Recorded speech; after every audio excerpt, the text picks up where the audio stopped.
berjiran. Ini adalah antara hak-hak yang telah diwasiatkan, diingatkan oleh Rasulullah kepada kita.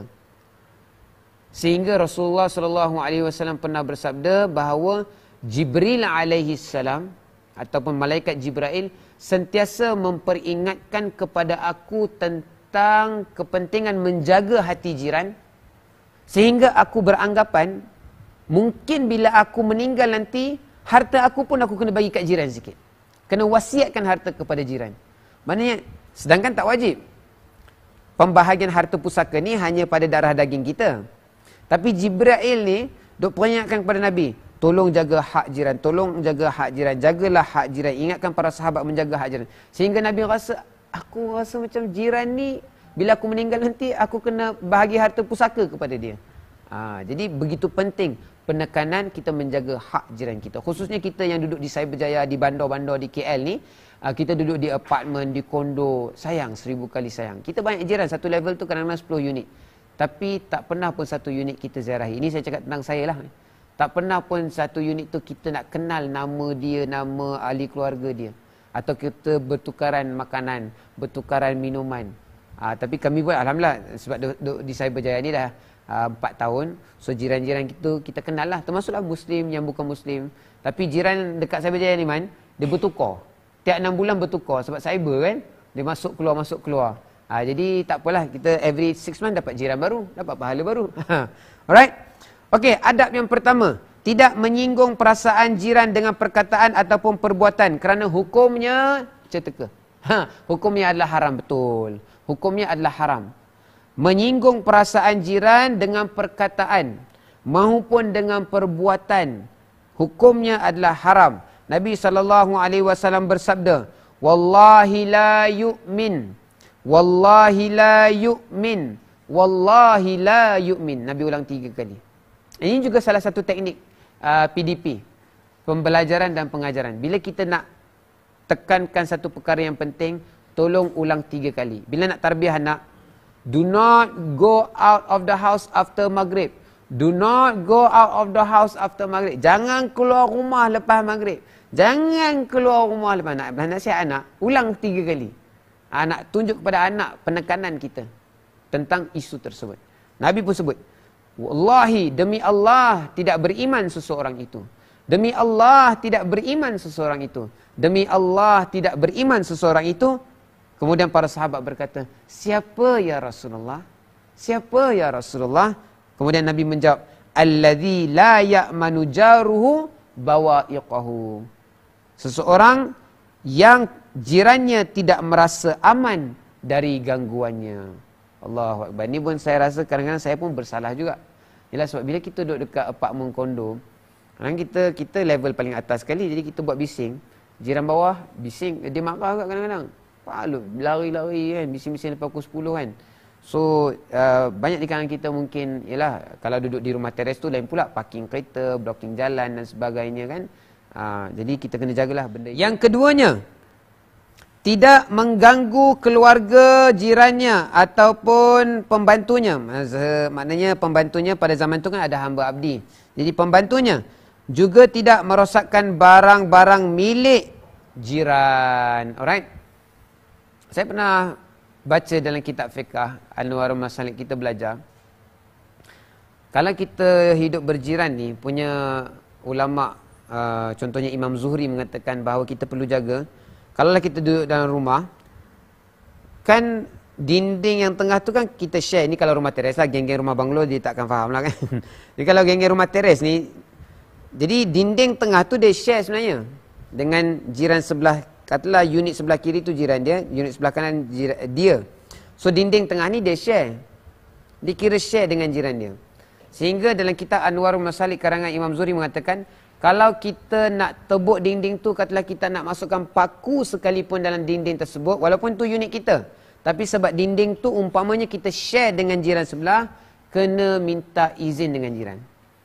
Kena pergi ketuk pintu dia, Assalamualaikum, ni kita nak drill dinding ni.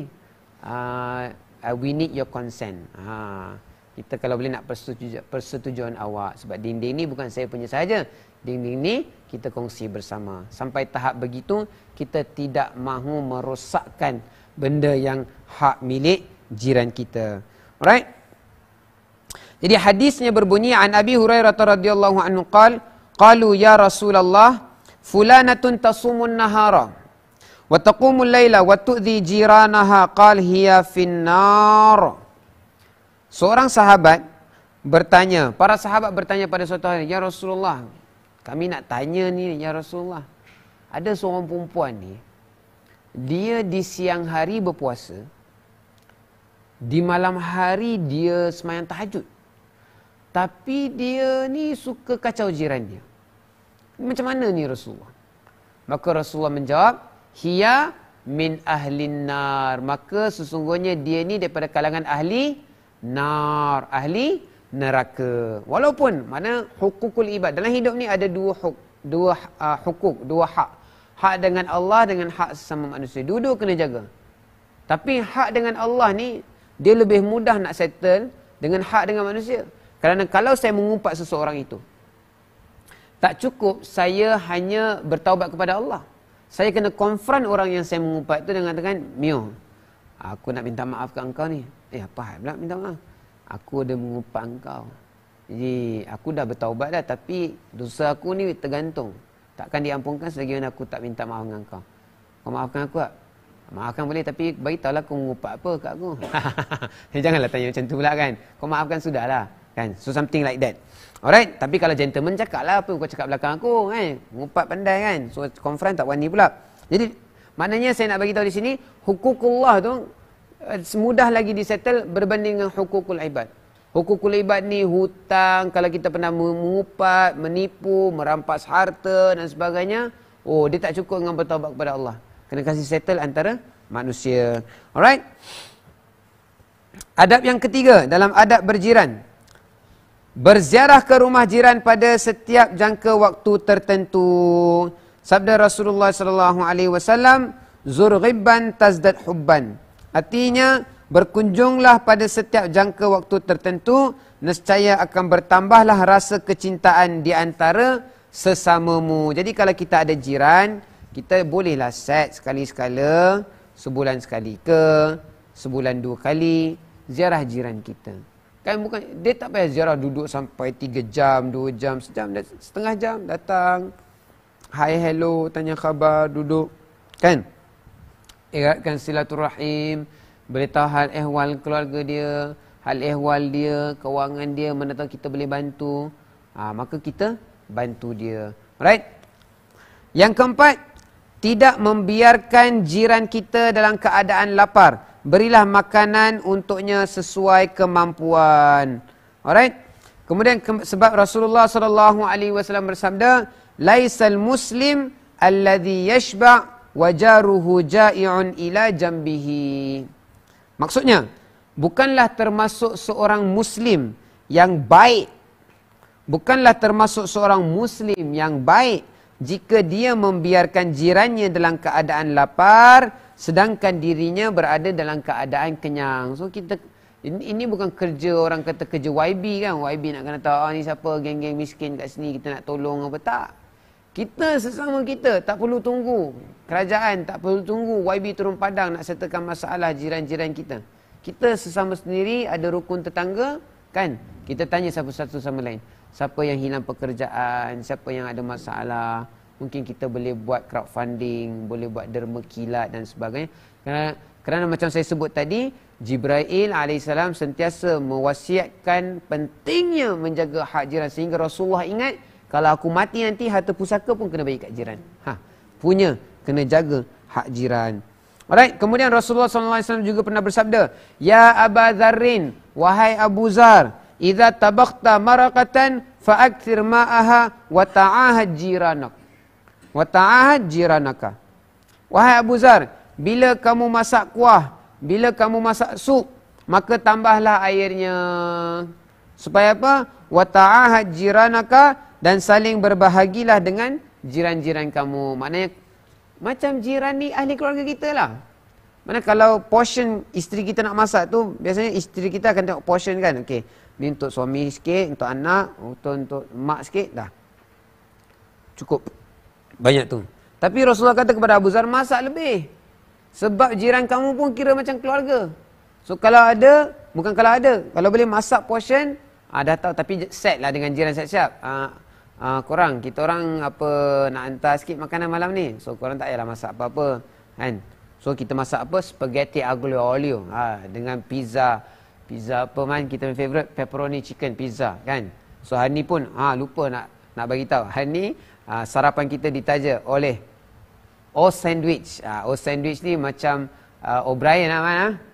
Tapi rasa dia punya harga marhain. Dia punya harga marhain, tapi dia punya taste tu adalah bangsawan. So jangan risau. Untuk makluman tambahan boleh pergi ke malakatmall.com. Datang ke Malakat Mall, kita ada drive-thru, boleh beli O Sandwich. Kan? Rasa bangsawan, harga marhain. Alright. So wahai Abu Zar, bila kau masak tu, kuah tu Abu Zar kasih banyak sikit supaya boleh bagi-bagi sesama jiran. Alright, seterusnya. Guys, menjenguk jiran ketika dia sedang sakit. Ni confirm kena tahulah. Biasanya kita kalau jiran-jiran ni dah ada grup WhatsApp. Grup WhatsApp. So dalam grup WhatsApp tu akan bagi tahulah apa Tuan Haji seorang tu sakit ke. So kita daripada sekadar tulis Allah yashfik, Allah yashfik tulis kat sini. Itu pun copy paste member yang kat atas tu. Allah yashfik maksudnya apa pun tak tahu kan. Dia copy Allah yashfik. It's more than that. It's not just about kita komen dekat WhatsApp. Ni physical connection pun kena ada.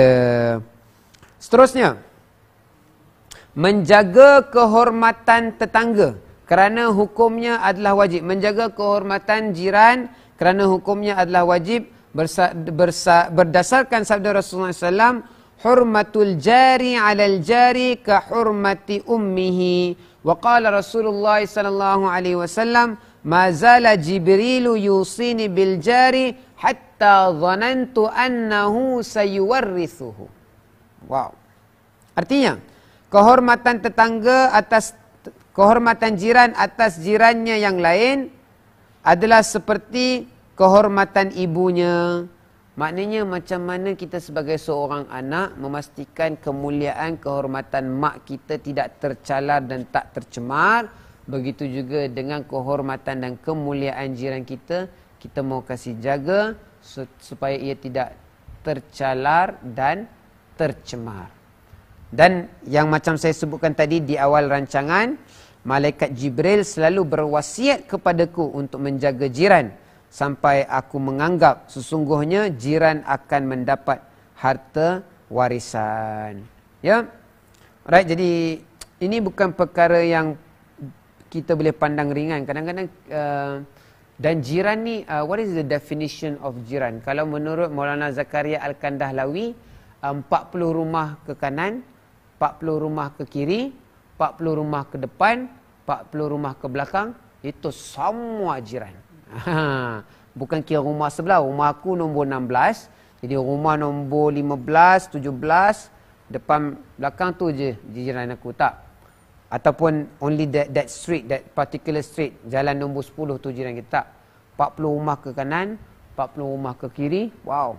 40 rumah ke depan, tapi kalau duduk kat kondo, 40 rumah ke atas man. 40 rumah ke bawah, kan. Itu semua jiran kita. Alright, kira satu taman lah maksudnya. Satu taman tu adalah jiran kita, bukan jalan satu tu sahaja, jiran kita. Semua kita mau jaga, ambil tahu. InsyaAllah. Baik, seterusnya. Itu sedikit sebanyaklah tentang adab bersama dengan jiran kita.